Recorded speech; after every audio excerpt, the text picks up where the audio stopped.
Hey, I'm Sapphire. Want to hear something scary? Upper and lower Melinda. The following story was inspired by a submission from Sophie. I lived in a small town. Like most small towns, it had its fair share of urban legends. The one that fascinated me the most was the legend of Upper and Lower Melinda. Back in the 1800s, when the town was first founded, Melinda was a woman who was accused of being a witch. One day, Melinda's home was broken into by an angry mob of townsfolk. They grabbed her, tied her hands, and dragged her from her house to the center of town, all the while she kicked and screamed, insisting she was innocent. When they reached the gallows, the executioner tied a noose around her neck. Any last words? Yes, she said. Mark my words. You are making a huge mistake.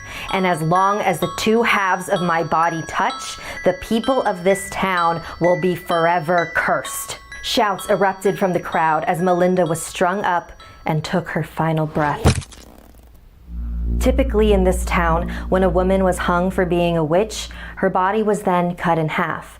The town's elders believed this stopped the spread of dark magic that may have prevented the witch from being killed. Terrified of her curse, the townsfolk then buried the two halves of her body far away from each other.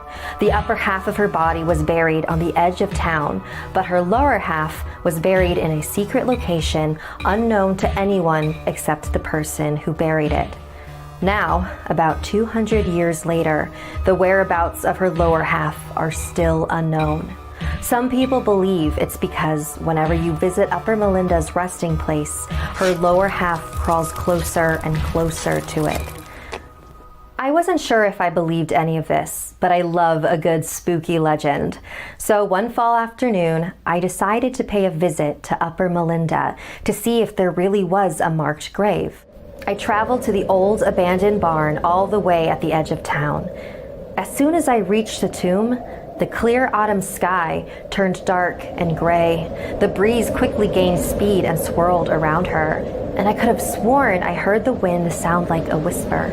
You set me free. Then everything returned to the way it was. I thought it was such a creepy coincidence. The next morning, my alarm didn't go off, so I woke up late. I realized that I had missed my bus, so my mom offered to take me to school. When we got there, we learned that the bus I was supposed to be on was in an accident. Apparently, the bus driver had forgotten to take his insulin that morning and went into shock behind the wheel, causing the bus to crash. Several students were seriously injured, and one was killed. I felt horrible, but also very lucky. And over the next month, strange things kept happening all over town. Car accidents, house fires, power outages. Everyone around me was either getting horribly injured or brutally murdered. But somehow, I was immune to all the bad luck. Then I remembered the night I visited Upper Melinda. The legend. The voice. You set me free. I was the final visit that brought Melinda's two halves back together. And now, everyone in town was cursed, except for me. I should be happy that nothing bad is going to happen to me, but I'm not. I still have to watch my loved ones suffer and die gruesome, unjustified deaths. And that was its own curse.